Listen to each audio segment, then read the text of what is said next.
Yves Smith, ECONned, How Unenlightened Self-Interest Undermined Democracy and Corrupted Capitalism.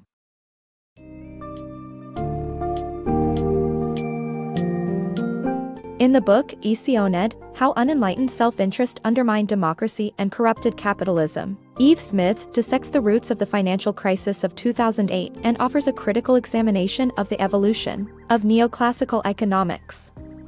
The book reveals how the misconceptions around market equilibrium, deregulation, and risk management contributed to the crisis.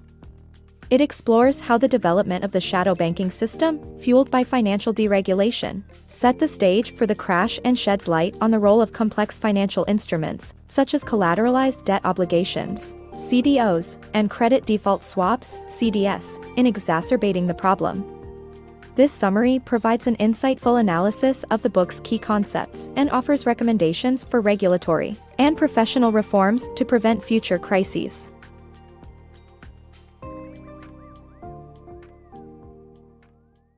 The problems with neoclassical economics. In The Wealth of Nations, Adam Smith introduced the concept of the invisible hand, which refers to the individual self-interest that drives the supply and demand in a market. Neoclassical economics is the mathematical descendant of Smith's teachings, which attempts to identify theoretically optimal economic states.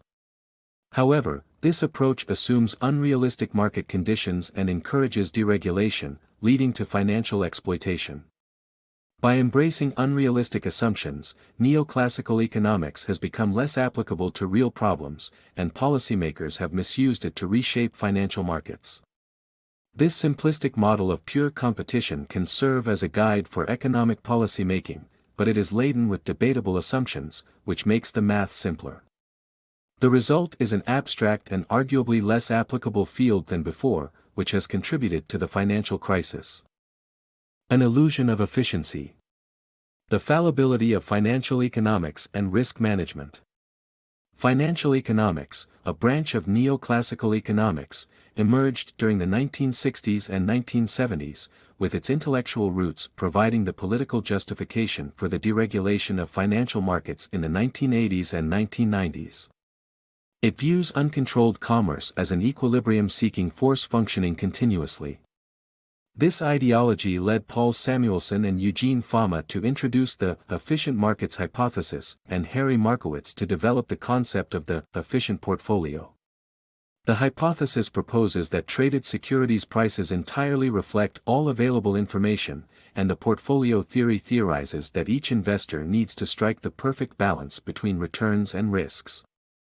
However, financial economics assumptions do not hold in reality, with real markets often faltering for various reasons, and the assumption of perfect investor knowledge being unrealistic. Markowitz's portfolio theory rests on dubious assumptions about risk management, as most modern tools for assessing investment risks tend to fail in predicting the most severe threats. Financial models, like the value at risk, VAR, have three common weaknesses: underestimating tail risk, assuming uninterrupted market operation, and assuming asset classes' absence of simultaneous depreciation. Moreover, economists position themselves as benign umpires, while their role is inherently political. Their attempts at modeling and proving the existence of optima ignore the question of what society wants to optimize. The fallibility of financial economics and risk management suggests that a rethinking of modern economic theory bending towards realism is necessary. The consequences of financial deregulation. The Great Depression led to the tightening of regulations on financial markets, but the trend reversed in the 1980s and 1990s. The deregulation movement was based on the belief that less government intervention would make the markets more efficient.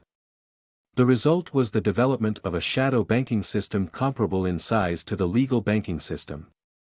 Lax regulation added to the inflation of mortgage-based securities and the breakdown of the relationship between mortgage lenders and borrowers. The deceptive web of collateralized debt obligations. The collateralized debt obligation, CDO, allowed financial institutions to sell off their mortgage-backed bonds, enticing investors with promises of high returns.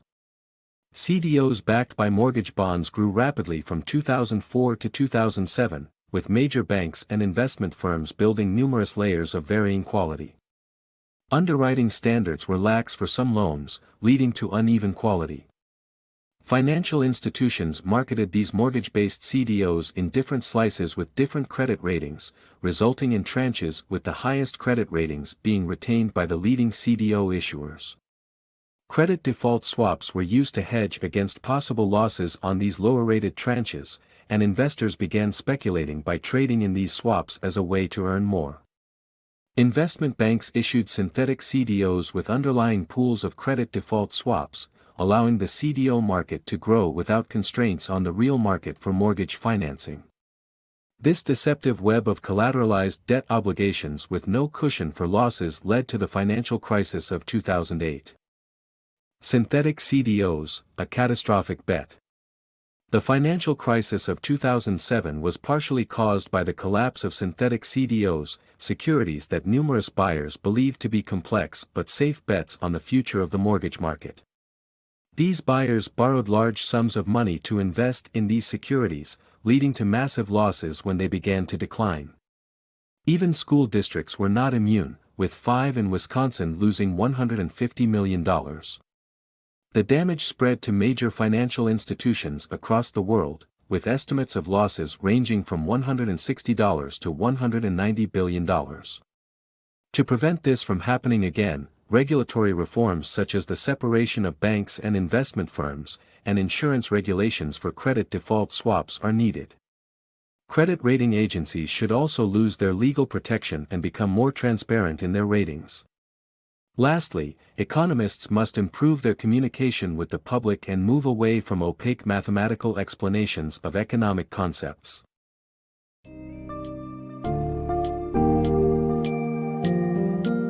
In conclusion, ECONned, by Yves Smith exposes the flaws in neoclassical economics and their role in the 2008 financial crisis.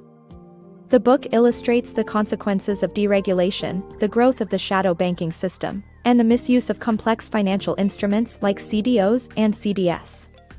The author highlights the problematic assumptions and risk management tools employed by modern economists and emphasizes the need for greater transparency and communication from the field to avoid similar catastrophes in the future.